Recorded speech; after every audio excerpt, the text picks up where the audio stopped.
Anyone can publish anything on the internet, and that has meant some great things. Think of all the artists and writers who'd never have gotten their shot to share their talent with the world without places like SoundCloud or AO3. But that also means anyone can publish anything on the internet. So, how do we keep ourselves from being duped?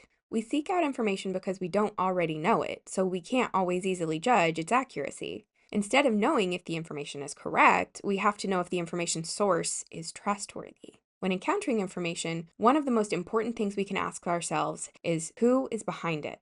The person who created or edited or recorded the information could have many reasons why they did it. To persuade, to inform, to entertain, to make income, or even to deceive. In our last video, we set up a scenario in which a health influencer, let's call her Clarabelle, has announced that her mother will treat her breast cancer with baking soda. She doesn't reference any sources, but in the comments, folks link to articles like this.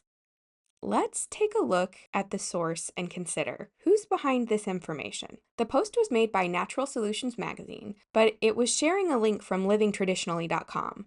Let's take a look at the source cited from livingtraditionally.com first.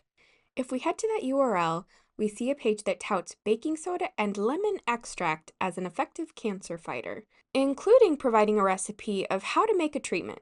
As we look over the page, we can see a few things worth noticing, like the affiliate links and the sourcing.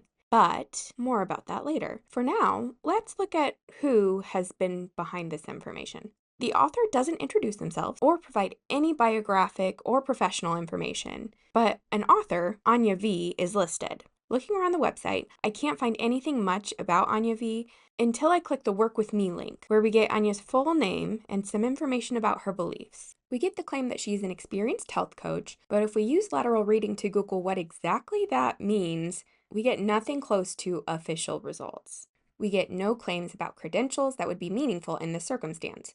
Work experience in healthcare or related research, or an advanced degree in something related to healthcare, none of that. When we use lateral reading and search for Anya V's full name, Anya Van, we see only her social media presence, with no results in places like ResearchGate or PubMed, where research she may have conducted to support her claims or expertise would be published. Another search, this time for her website name, livingtraditionally.com, produces only fact-checking websites which call its validity into question. Neither Anya nor her website seem like a reliable source regarding the claims they're making.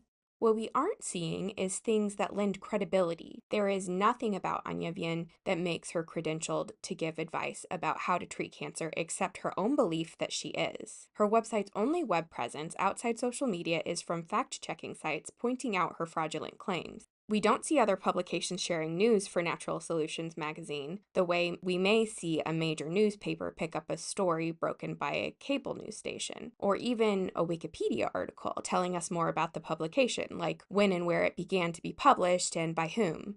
So we have to decide, is this information worth our trust? Has this post provided the right quality of information to earn our belief?